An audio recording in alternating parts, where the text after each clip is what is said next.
Hey, everybody. Welcome to the Adobe Education Summit. I'm here with Suzanne Noble, Shelley Rodrigo, and Sean Wallace to tell you about some exciting new work we're doing in changing reading for the better. So my name is Rick Treitman. I'm entrepreneur in residence at Adobe and responsible for kicking off this readability initiative, which we're going to tell you a bit more as we go forward.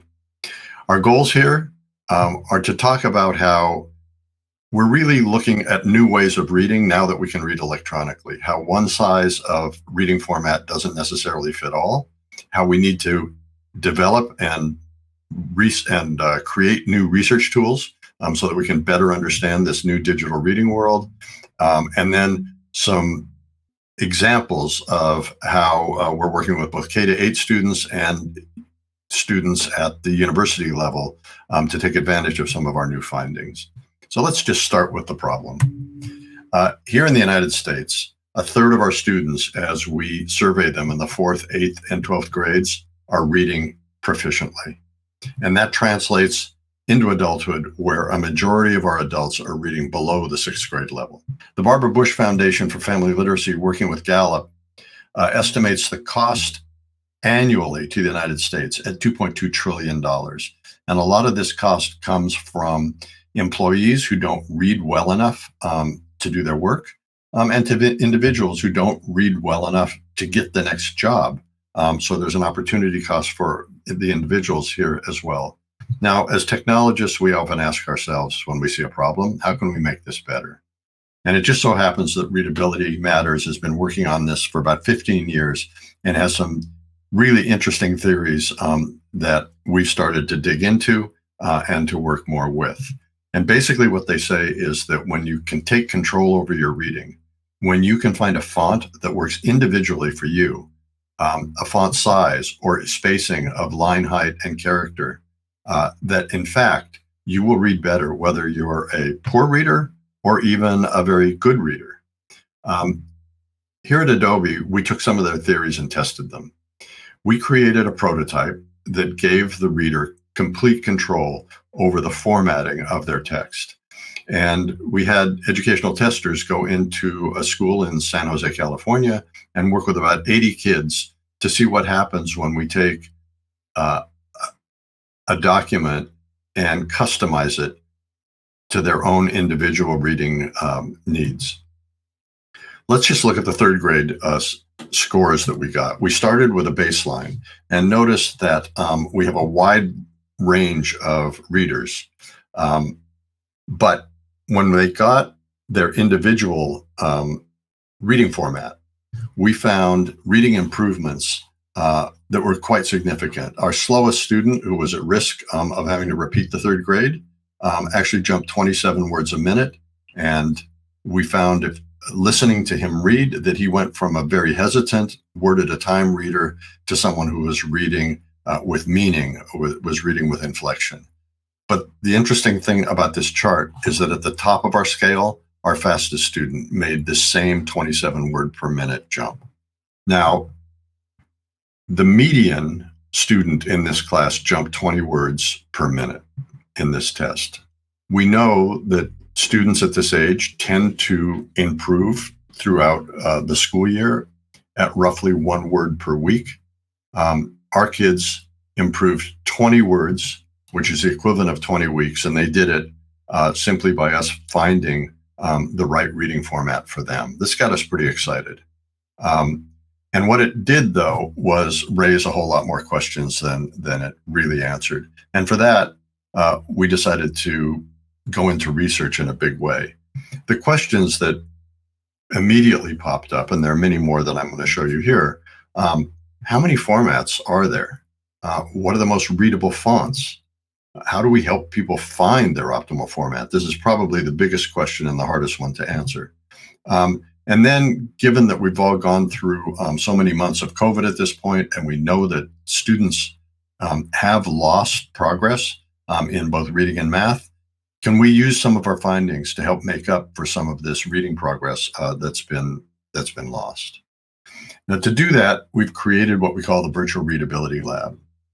This is a partnership between Adobe, Readability Matters, and now Brown University, and the University of Central Florida, where we've actually set up our new readability lab to help answer some of these questions. Brown has played a significant role here. And in fact, Sean Wallace is here today. He's the researcher who created our virtual readability lab, and he's going to tell you more about some of the work that we've learned. So Sean, it's all yours. Thank you, Rick. My name is Sean Wallace. I'm currently a PhD candidate at Brown University studying human-computer interaction with over 15 years experience working in higher education. The virtual readability lab actually stemmed out of my work at Adobe as a research intern under the advisement of Zoe Belinsky.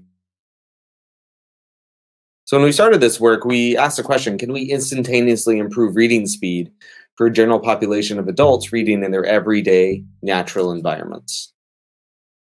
And our initial results say, yes, we can. However, it's complicated. We found that participants' reading speeds increased by 35% when comparing their best and worst fonts. A key to this is we use reading passages normed to an 8th grade reading level to allow participants to read as fast as they can while retaining comprehension. Our results were derived from studying over 350 paid crowd workers performing remote readability tests in their everyday environments. So let's break this down further. So suppose there's a news article, a journal or a forum post that's roughly 700 words that requires around 2-3 minutes for the average reader. Our readers who experience the largest gains in reading speed could read this hypothetical article over a minute faster. So now imagine you were reading something that normally took you an hour to read. With the right font, you could get back 20 minutes of your time. While this sounds great, we found that different fonts work best for different people, hence the need to study personalized reading. To work towards this future, we developed a suite of remote readability tests and tools. To evaluate these tools, we have run several small to large studies focusing on typical reading tasks, such as reading forum posts or blogs. Throughout these studies, we have focused on several research questions. One important aspect that separates our tools is that we normalize for font size based on human perception. With that, we are better able to understand how different fonts might affect how somebody's reading preferences relate to their reading speeds. When we develop these reading tools, we ask, how can we determine font preference?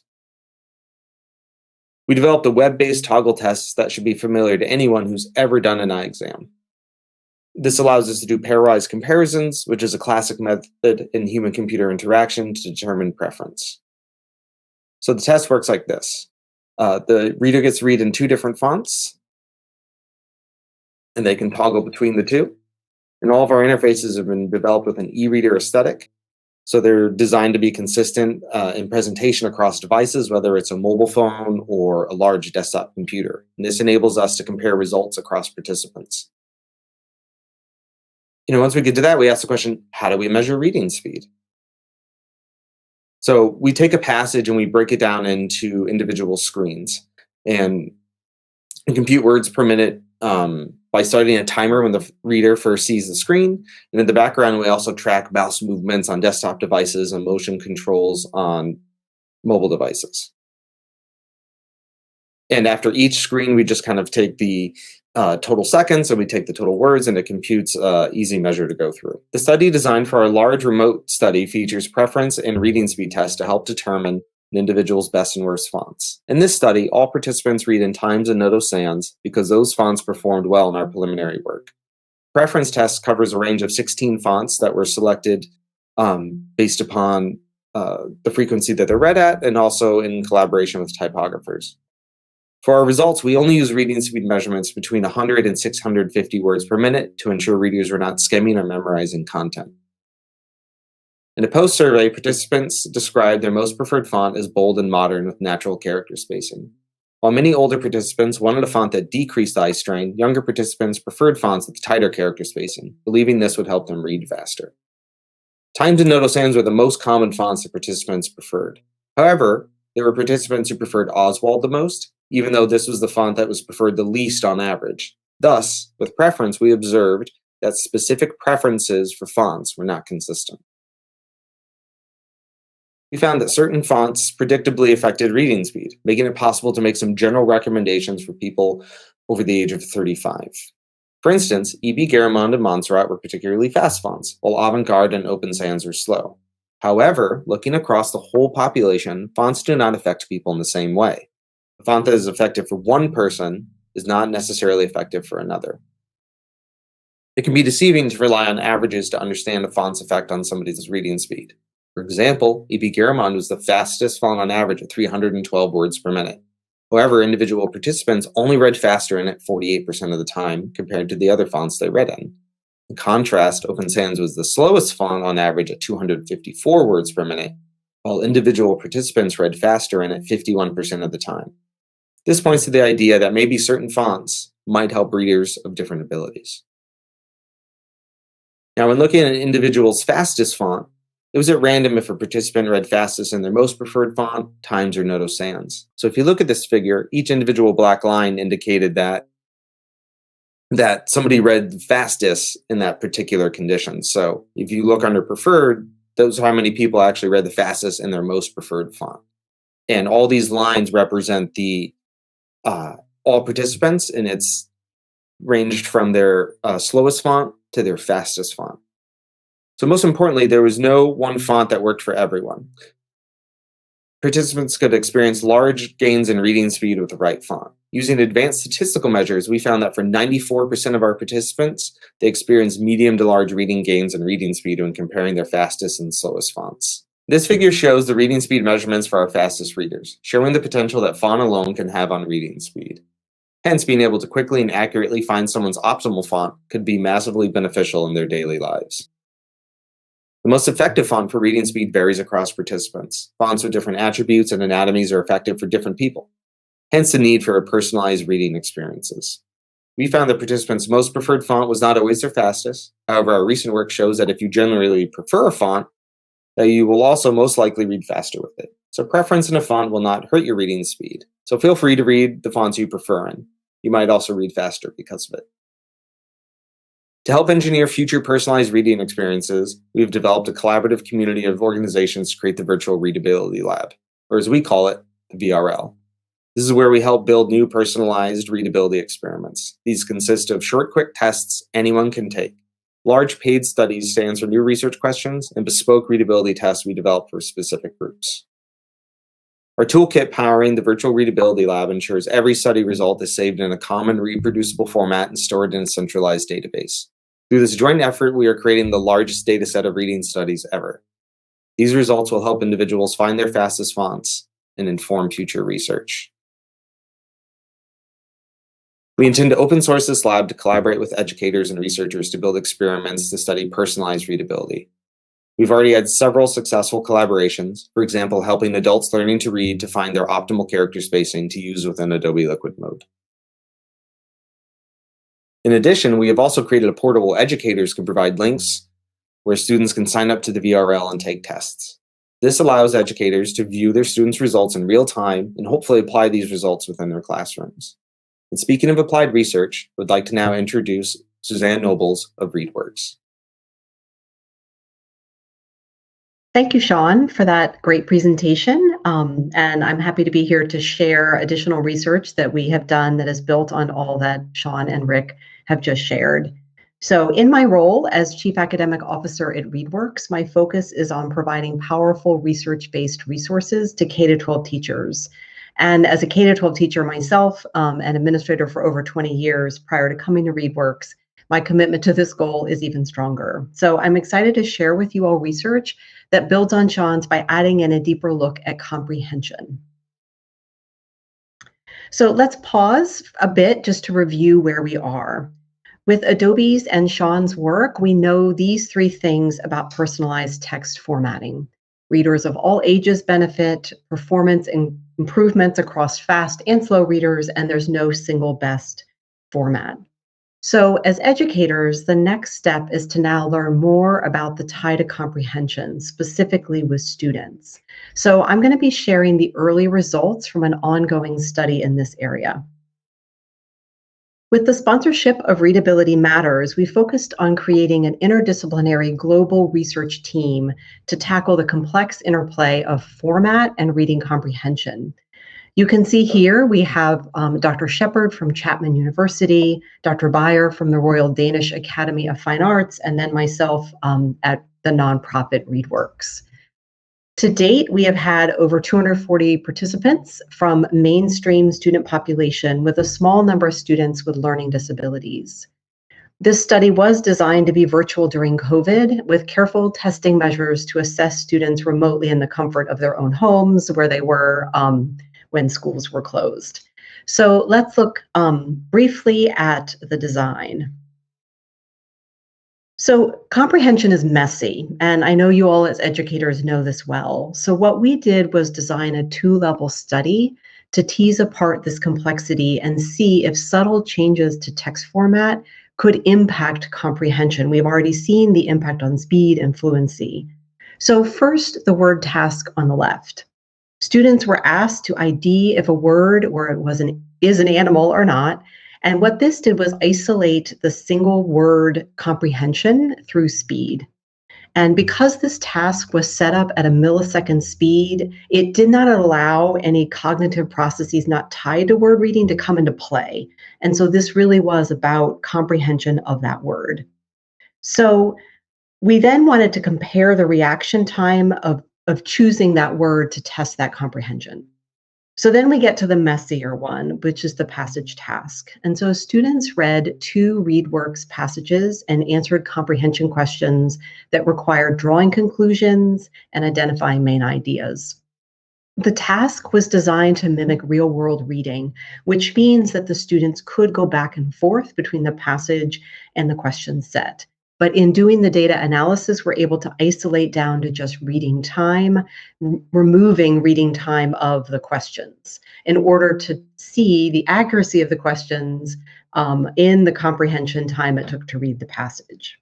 So with all of that set out, we're looking at 2 levels of comprehension, and then we were looking at it within 6 test formats. So what we have here, the first thing to note is that all are the same size. And so any size difference that you're seeing on your screen is just an impact of our eyes. They all are the same size. Instead, we made subtle changes in spacing and width or both. So the base font, which you can see pointed out by the asterisk, so it's in both columns, was also tested. It's repeated twice here just so you can see the differences. So you can see how we increased spacing in the left-hand column, and then we did 3 different widths in the right-hand column. And then for one of the fonts, we did both spacing and width, which is down at the bottom of your screen. Okay, so let's get into those early findings. These 2 charts show the distribution of which format, based on a student's performance, was best for each participant in both tasks. Now remember, we had that single word task and then that passage task. So these results confirm the earlier research that there is not a single best format for students, and nor was there a single worst format, by the way. And interestingly, the results were relatively similar across all 6 formats. So there's not even one format that fits most. So going a little deeper, just a few top-level takeaways we have for the early data, particularly on the passage task. We can infer, looking at this pie chart, that width is more important than spacing in the passage task than the word task. And we want to explore this more. What is it about a passage that made that width more important? And then on the passage task, the least possible format, which is that narrowest spacing noted in pale pink, up sort of in the top, helped 12% of the students. So that doesn't sound like a lot until we compute it to the number of students there. So the number of students in kindergarten to 8th grade is about 35.5 million. So this seemingly small 12% is approximately 4.2 million students. And so this supports that point of personalized text format again. So now we're going to look at best versus worst formats to see if the comprehension growth that came from reading, in that best personal format. So these charts show the growth with the lighter teal bars on the left being the best format and the darker ones on the right being the worst format. So we're going to start by first looking at that word task, which is the pair of charts on the left. The first chart is reaction time to IDing the word as an animal or not. This task was intentionally quick. If you remember, I said it was done in milliseconds. It was intentionally quick to not allow for improved reaction time. It was so fast that our brains couldn't go any faster. And so we achieved that. That's why you don't see a difference there. This really did show that the study was well designed and that stayed the same. Instead, we wanted to see if accuracy improved. And so what's important on this kind of speed test is to know that the baseline for accuracy is 50%. It's basically guessing because it's so fast.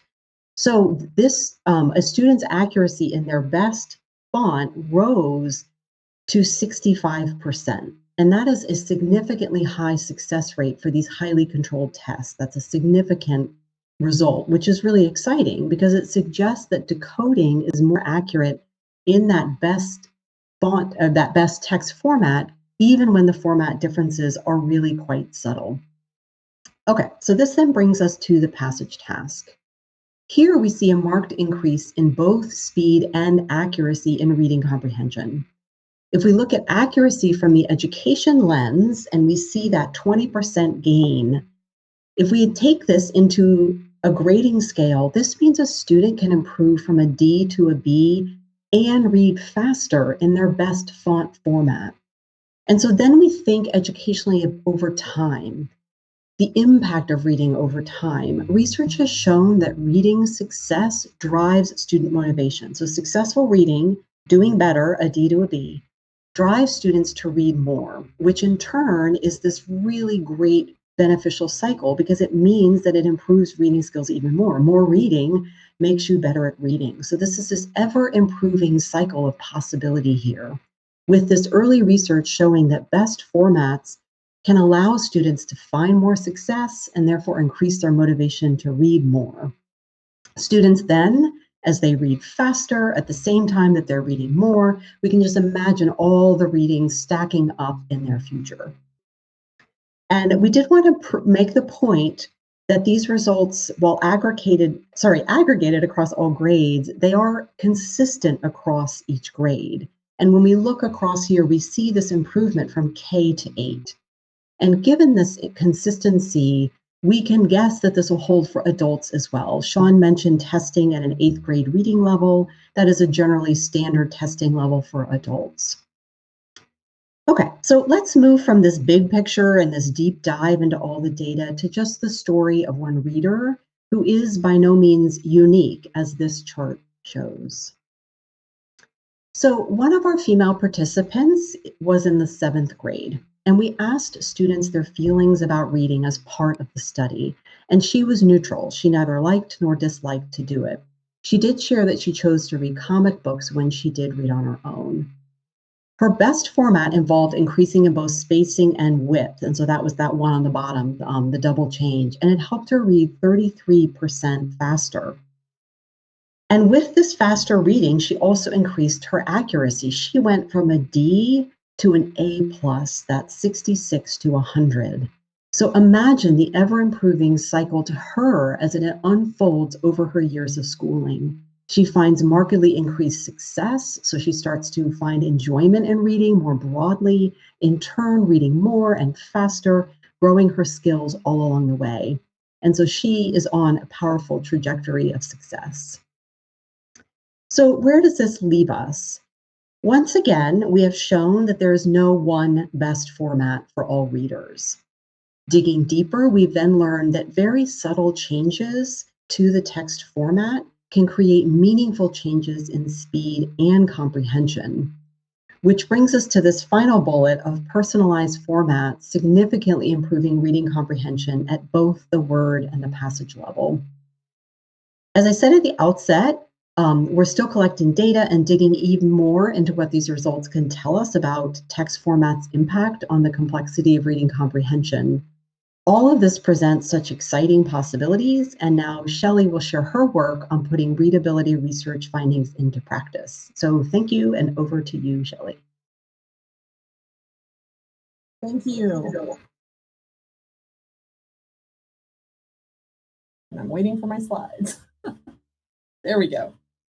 Hi, I'm Shelley Rodrigo. So after listening to Rick, Sean, and Suzanne, we've learned that individualized or personalized reading format can help readers ideally with speed and comprehension. Our project at the University of Arizona is about implementation.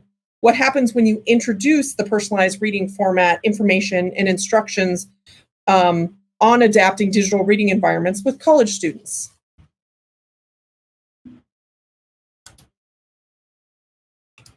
There we go.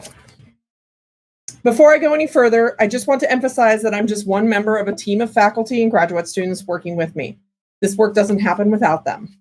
This research is funded by the internal University of Arizona seed grant, along with some funding for participant compensation from Adobe.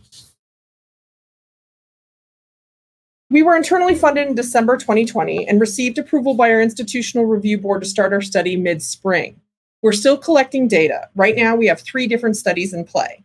In the alpha, as named by the graduate research assistants, we ask writing instructors, think English 101 and 102, to implement activities that prompt students to take the VRL that Sean talked about. They then assign a reading assignment that prompts students to change their digital reading environment and to reflect on the experience. We then ask students to participate by taking a survey and give permission to collect their work, especially the reflections. The faculty also participated in focus groups. Because we started midterm and both faculty and students are exhausted from the pandemic, we did not get a lot of participation. We developed a beta study that directly recruited undergraduate students, bypassing the faculty. The beta study prompted undergraduates to take the VRL, adapt and read a PDF, and then survey reflection. We've developed and just recruited for a similar study, Gamma, with graduate students. In short, all studies ask students to get their personalized reading format through the VRL and then to use it. Some qualifiers. First, participation was greatly impacted by the pandemic. People are tired and do not want to do extra work. Second, we're still collecting data and this analysis is in process. Since I met with the team yesterday, these slides have been changed from what was shared and uploaded 2 days ago. However, today I'll share some of the codes that have emerged from analyzing our initial batch of qualitative data. In qualitative research, we start analyzing by looking through the data for themes.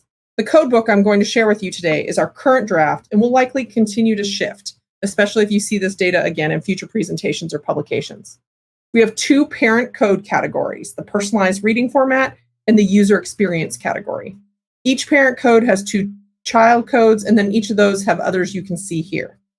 What you don't see in this, and I don't explicitly mention in later slides, is that many of these child codes also have positive, negative, and neutral scales association with each. In the rest of this presentation, I'll share a draft of our codebook with some brief definitions and example comments by the participants. As I share these codes, descriptions, and examples with you, my team would love any reflections you might share from your own experiences as educators. Do these codes and comments from students resonate with experiences you've had with students in digital reading? This is that first batch of personalized reading format codes. Our first code, effectiveness. Some student participants commented upon the effectiveness of the font. In this code, we mean effectiveness in the reading act, not necessarily the effectiveness in achieving their reading goal, aka did they understand or learn the information. Our definition emphasized effectiveness with respect to the mental effort and cognitive ease of reading. Many of our participants are passionate about reading experience, in many cases negatively so. This code is emphasizing how the student participant experienced using the PRF. In many cases, especially in contrast to the negativity of reading, look at the second quote, the personalized reading format made it more enjoyable, or in this case, at least bearable. While reflecting on their experiences using their personalized reading format, students made comparisons across reading environments, both paper and digital, as well as different digital environments like tablets, phones, and large monitors. As student participants reflected, they talked about the types of font and formatting changes they saw and experienced. For many, this awareness of how font and format can change led to our next category. In the awareness category associated with personalized reading format, we found students were currently aware that their that their personalized reading format existed and that it could and would impact their reading practice. So at this point, it's just they know the changes could happen and that it would potentially impact their reading experience. So that was our first batch. This is our second batch in terms of user experience. Our first code was the type of reader. As most secondary and college literacy educators know, heck, most middle school and advanced elementary as well, students have entrenched beliefs about themselves as readers. These came through in their answers. As we know from literacy scholarship, a student's identity is attached to their beliefs about reading or writing are complex, and it showed up here. Especially because we did not explicitly ask for them, we were really excited about the emergence of emotionally and physically related codes. Student participant data constantly reminded us about the physical impact on their reading experience. Since some of these negative experiences, like headaches and eye strain, these potentially have negative impacts on their reading and possibly their learning. Throughout the student responses, we saw lots of highly emotive language, with a lot of emphasis on reading, either in general or digital, again, usually negative. And then, like this second quote, sometimes comparative, being almost excited to read in contrast to dreading. However, we know from lots of education scholarship, a student's emotional connection or affect of their course and materials greatly impacts their learning. In other words, if students have negative emotions, whether it is in general during the learning session or in relation to the actual learning materials, they are less likely to learn. And vice versa, if happy, or dare I say, almost excited, they might be more likely to learn. When fleshing out these codes, awareness and future use still might overlap for us. Currently, this code emphasizes conditional settings and future use. And at this point, we're starting to see some of our favorite phrases like excited, almost, and good God's yes for future titles.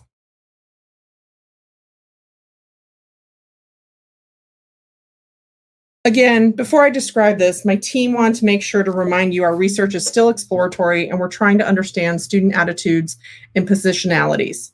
In the same way, students have distinct and complex ideas about their identities in relationship with reading and writing, they also have clear ideas about their relationship to and comfort with technologies.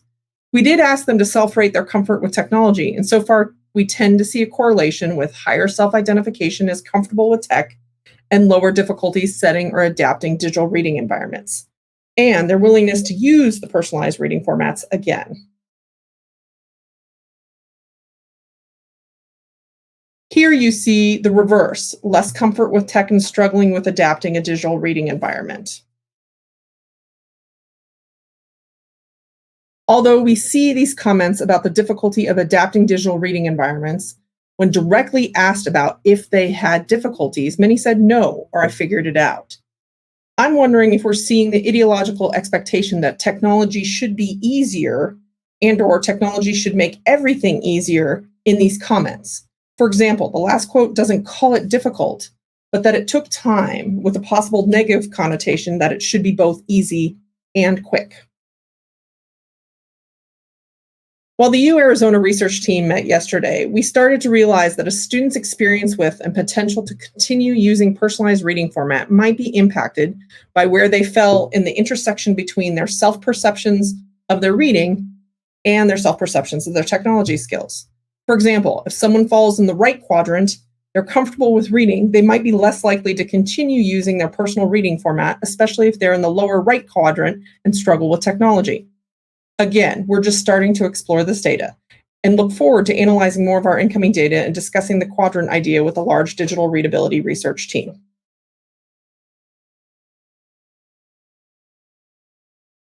We just want to say we're excited about where we're landing, that making reading easier is both easy and complex. It's easy to ask the students to go find out their personalized reading format, but the comfort in changing the reading environments is what's impacting them, and the embodiment and emotions are related to both reading and technology are the exciting places where we're going to talk about adaptation in the future. Shelley, Sean, Suzanne, that was all great stuff. Let's just see if we can toss around a couple of questions before we close out. You've all been involved in some pretty extensive research so far, and Shelley's shared a bunch of quotes with her that were her favorites. I wonder, Suzanne and Sean, were there any quotes that came out of your work that particularly surprised you?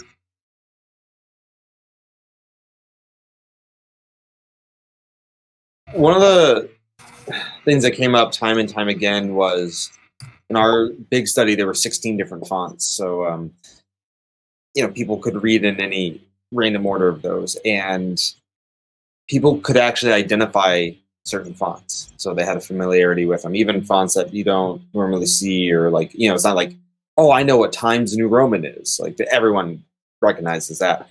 But Avenir Next, so there was a designer, and they're like, oh, I'm not surprised, this is my most preferred. I prefer to use this in my designs. So it kind of hints at that direction of how do you tie in font familiarity from somebody's daily experiences into something you can actually measure.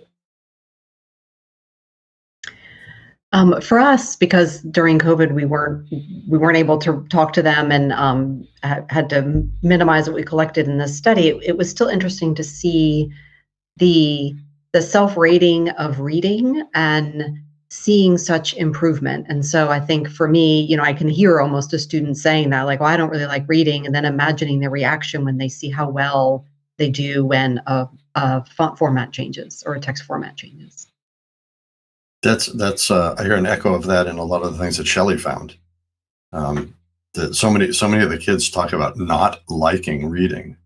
Do you think that we can find do you think that we can actually lead kids to like reading better by finding their right formats?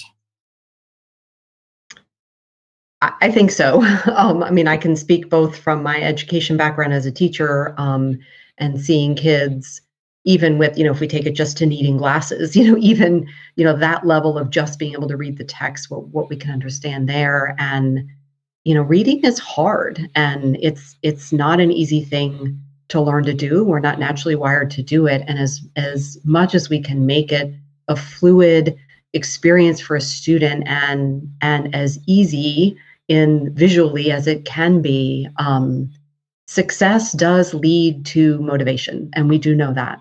And so when they become more successful readers, they're then more motivated to read.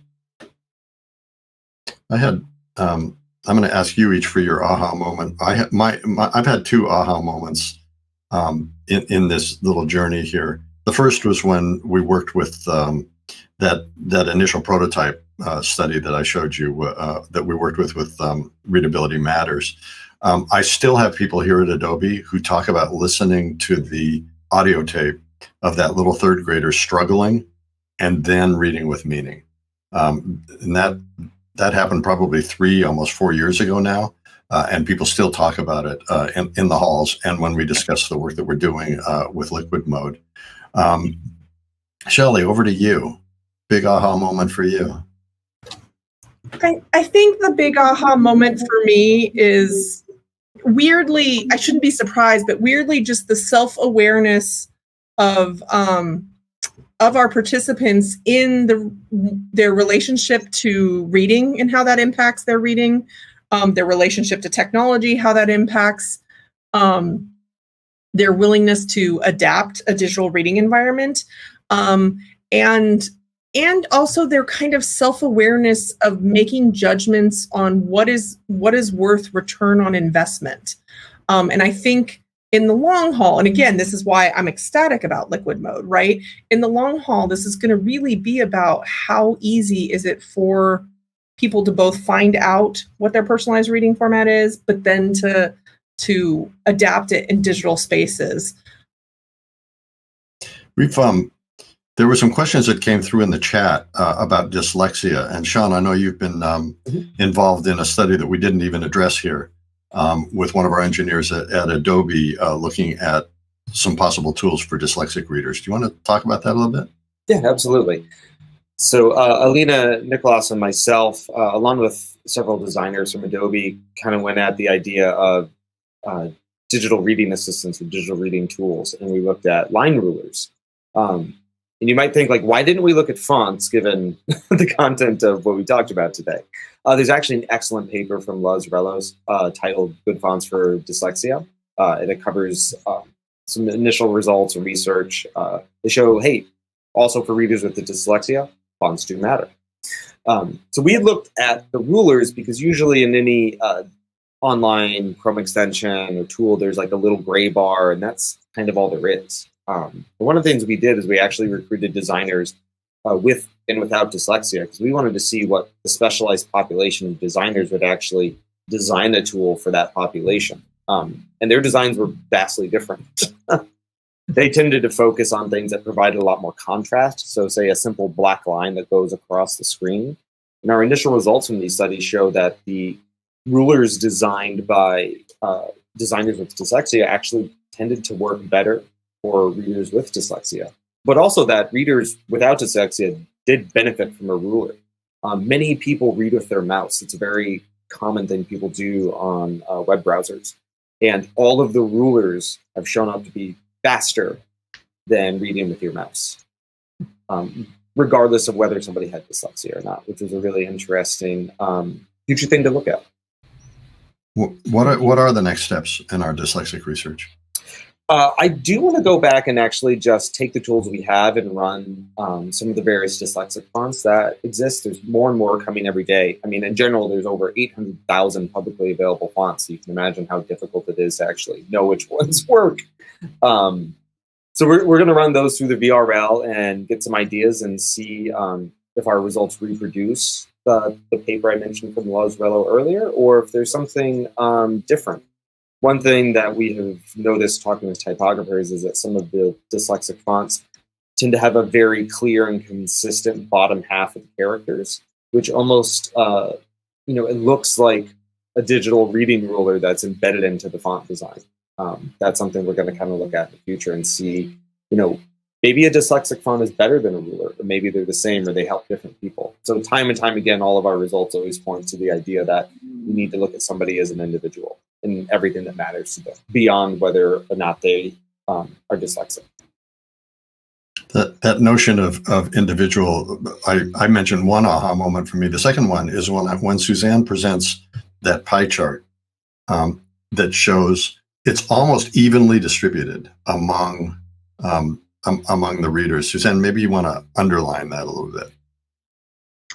Yeah, it really was an aha moment, yes, for us as well on the team, because the idea, so many people say, well, this research, what's the best font? What font should I use? And it really, and to have it happen in both the word and the passage tasks be so evenly split, we don't have it. There's no answer to that single font, and that is important for all of us to remember. And that is a place we want to explore more, particularly because as in the passage task, width, did seem to matter more, but again, it was still spread evenly across those fonts that had the width change, those formats that had the width changed.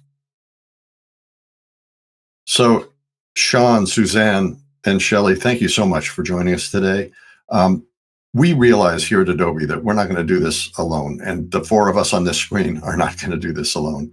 This is a big effort, and it's an effort that spans industry, and we hope that other people in the industry will join us in this, that it spans education and academic institutions and research institutions, and we have just a few of the institutions that are already working with us, and nonprofits like ReadWorks, and like Readability Matters, and also World Education. They aren't here today, but they're doing some really cool pilot studies with underserved adult populations who need to learn to read. And finally, we need people in government to join us. So we think that this is a big effort. We invite all of you to join us as well. We can be reached here. You can write me directly. You can go to the readabilitymatters.org and leave your name with them. And you can try our readability lab at readabilitylab.xyz. Thanks again.